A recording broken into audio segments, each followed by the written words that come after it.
Let me invite our first participant, Mona. Why doesn't it count? Why doesn't it count, Mona?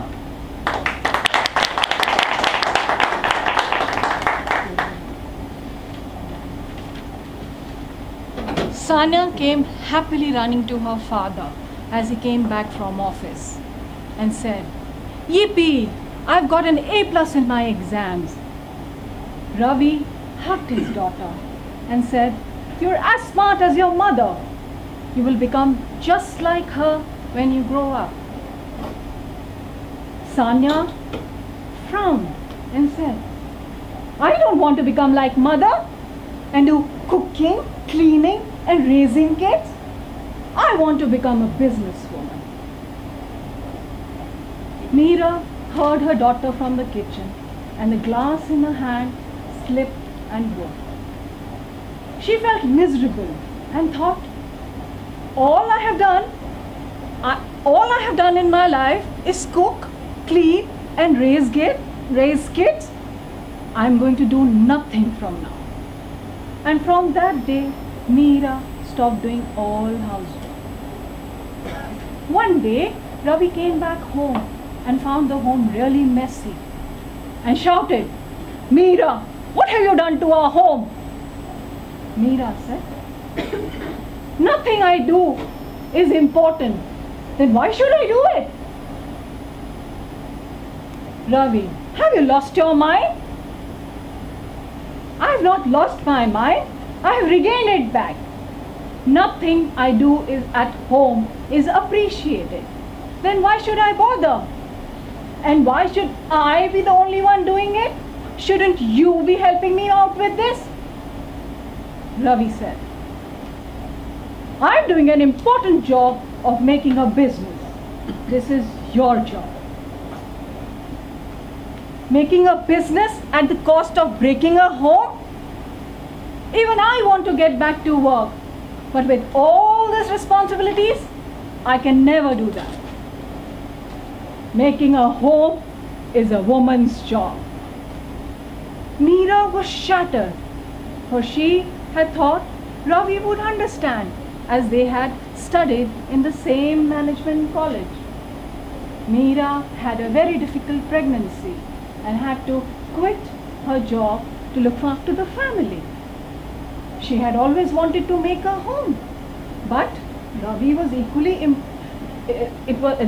was equally responsible, and she had to get back to work.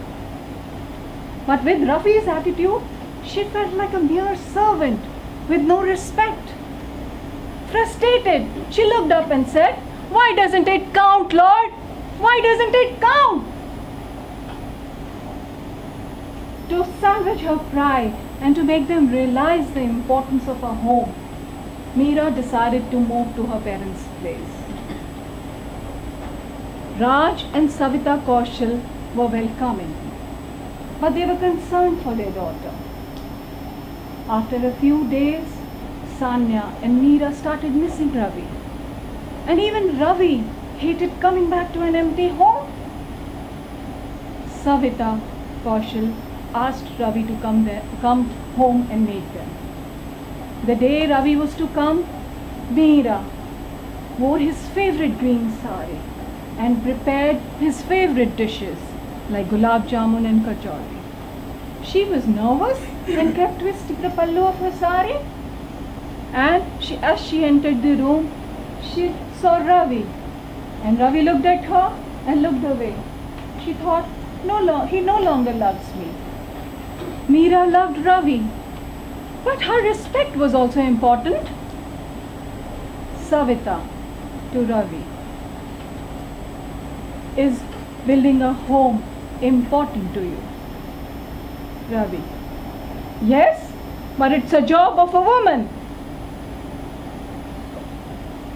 "Do you want your daughter to have a career?" "Yes." "Do you want her to have a family?" "Yes." "Then how will she manage both career and a family if her husband did not help her?" Ravi felt as if somebody has punched him in his stomach. He thought to think that his little daughter would be treated the same as he was treating Meera made his fist clench, his temple throb, and his blood boil. Suddenly, as if he saw light and understood what Meera wanted, and went to her and took her hand in his palm and said, "I'm sorry, Meera. I respect you for what you do at home. From now on, I would help you as much as possible so that you can get back to work." Meera hugged him and started crying. Looking at this, Sanya rushed to her mother and hugged her and looked up and said, "I want to be just like you, mother, when I grow up. I want to be just like you when I grow up." Thank you.